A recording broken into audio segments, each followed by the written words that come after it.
Okay, so this is part 2. You'll notice that the little tortoise thing that we built earlier on is not here. It's because I sort of carried on and I made some patterns in the thing, and I thought I'd just go back and start again, and at the same time make another one over here, a brother, which is made out of terracotta clay. It's just a brown red version of this, which is white. Very little, as far as we're concerned at these stages, difference in the colour, but it will make a difference if we smoke it. So there we are, that's all ready. I'm going to just quickly bring it back to the stage, this one or both of these. I'll bring them back to the stage that we were when you last saw them, or when you last saw the original one, and then we'll move on.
So now we have two tortoises, or is it tortoise?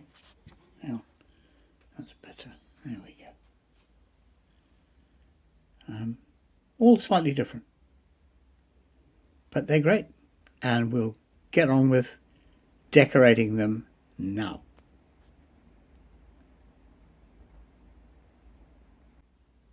Two highly technical, specialized decorating tools. This is called a ballpoint pen, and this is called a sharpened pencil. You can use either as you wish.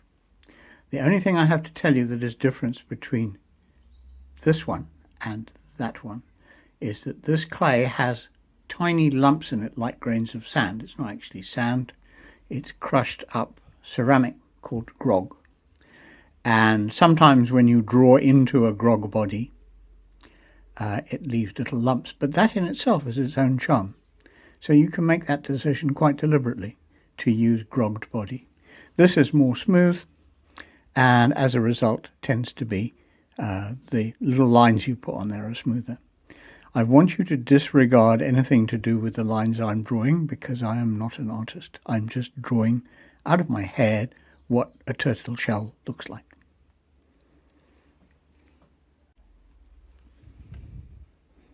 I normally start at the top because it provides a sort of an anchor point.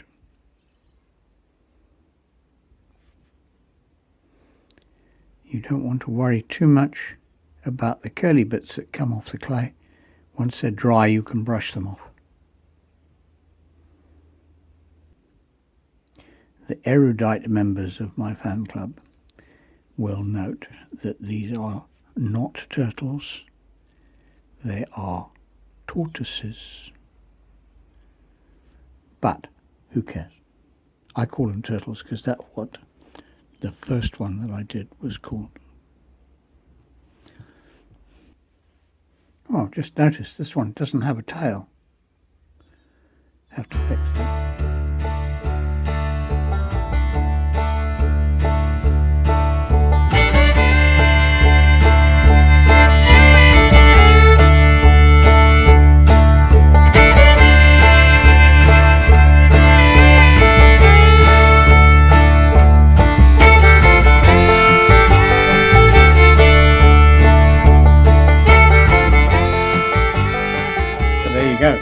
between a tortoise and a hedgehog, but we'll get rid of all the hedgehoggy bits in a minute.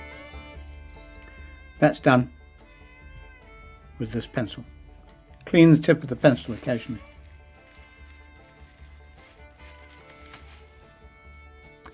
And obviously the sharper the pencil, the thinner the lines. What we haven't done is anything in the head, an eye, little smile, yeah. Another eye, other half of the smile, bit of a hairstyle, Keith Byler Jones style, and for this stage, that's it, it's done. And I'll get on and do the other one, and you can see the finished result there.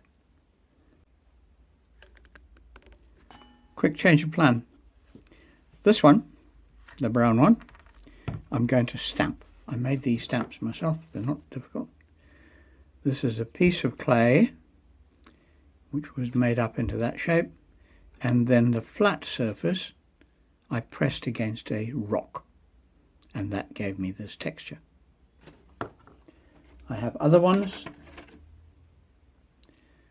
That comes off a tree.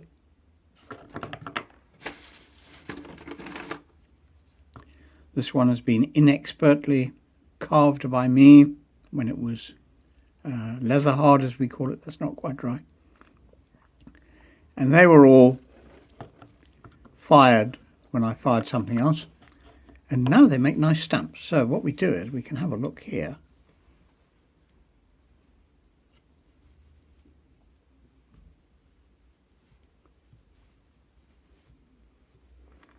We can give this a lovely crinkly finish.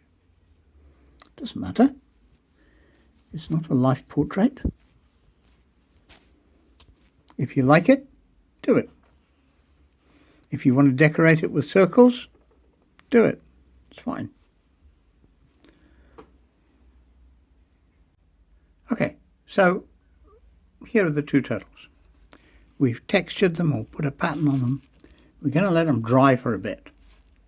And then one of the reasons for putting textures and panels on is that it catches the light and it gives more depth to whatever it is you're building, whether it's a plate or a bowl or a turtle.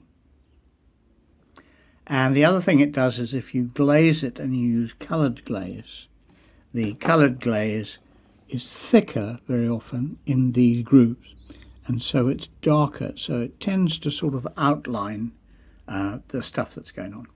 But these are still very wet, so we're just going to wait for them to dry out a bit. That's because we want all the moisture out of there before we fire it.